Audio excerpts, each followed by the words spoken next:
موسیٰ بن عقبہ نے بیان کیا، ان سے نافع نے اور ان سے عبداللہ بن عمر رضی اللہ عنہ نے کہ نبی کریم صلی اللہ علیہ وسلم نے فرمایا، 3 آدمی کہیں چلے جا رہے تھے کہ بارش نے ان کو آ لیا۔ تینوں نے ایک پہاڑ کی غار میں پناہ لے لی۔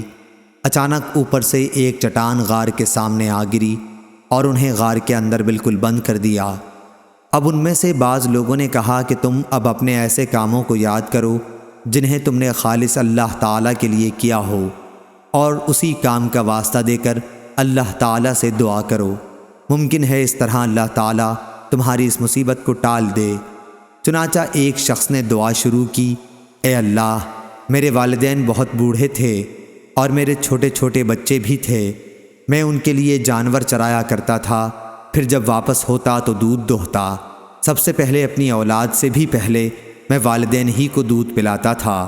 ایک دن دیر ہو گئی اور رات گئے تک گھر واپس آیا۔ اس وقت میرے ماں باپ سو چکے تھے۔ میں نے معمول کے مطابق دودھ دوہا اور اس کا پیالہ لے کر میں ان کے سرہانے کھڑا ہو گیا۔ میں نے پسند نہیں کیا انہیں جگاؤں، لیکن اپنے بچوں کو بھی والدین سے پہلے پلانا مجھے پسند نہیں تھا۔ بچے صبح تک میرے قدموں پر پڑے تڑپتے رہے۔ پس اگر تیرے نزدیک بھی میرا یہ عمل صرف تیری رضا کے لیے تھا تو غار سے اس چٹان کو ہٹا کر ہمارے لیے اتنا راستہ بنا دے کہ آسمان نظر آ سکے۔ چنانچہ اللہ تعالیٰ نے راستہ بنا دیا اور انہیں آسمان نظر آنے لگا۔ دوسرے نے کہا، اے اللہ، میری ایک چچا زاد بہن تھی۔ مرد عورتوں سے جس طرح کی انتہائی محبت کر سکتے ہیں، مجھے اس سے اتنی ہی محبت تھی۔ میں نے اسے اپنے پاس بلانا چاہا، لیکن وہ 100 دینار دینے کی صورت میں راضی ہوئی۔ میں نے کوشش کی اور وہ رقم جمع کی۔ پھر جب میں اس کے دونوں پاؤں کے درمیان بیٹھ گیا تو اس نے مجھ سے کہا، اے اللہ کے بندے، اللہ سے ڈر اور اس کی مہر کو حق کے بغیر نہ توڑ۔ میں یہ سنتے ہی دور ہو گیا۔ اگر میرا یہ عمل تیرے علم میں بھی تیری رضا ہی کے لیے تھا تو اس غار سے پتھر کو ہٹا دے۔ پس غار کا منہ کچھ اور کھلا۔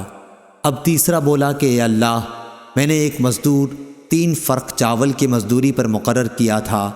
جب اس نے اپنا کام پورا کر لیا تو مجھ سے کہا کہ اب میری مزدوری مجھے دے دے۔ میں نے پیش کر دی، لیکن اس وقت وہ انکار کر بیٹھا۔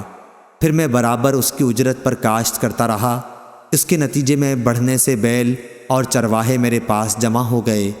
اب وہ شخص آیا اور کہنے لگا کہ اللہ سے ڈر۔ میں نے کہا کہ بیل اور اس کے چرواہے کے پاس جا اور اسے لے لے۔ اس نے کہا، اللہ سے ڈر اور مجھ سے مذاق نہ کر۔ میں نے کہا کہ میں مذاق نہیں کر رہا ہوں، یہ سب تیرا ہی ہے، اب تم اسے لے جاؤ۔ پس اس نے ان سب پر قبضہ کر لیا۔ الہی، اگر تیرے علم میں بھی میں نے یہ کام تیری خوشنودی ہی کے لیے کیا تھا تو اس غار کو کھول دے۔ اب وہ غار پورا کھل چکا تھا۔ ابو عبداللہ امام بخاری نے کہا، ابن عقبہ نے نافع سے اپنی روایت میں فبغیت کے بجائے فسعیت نقل کیا ہے۔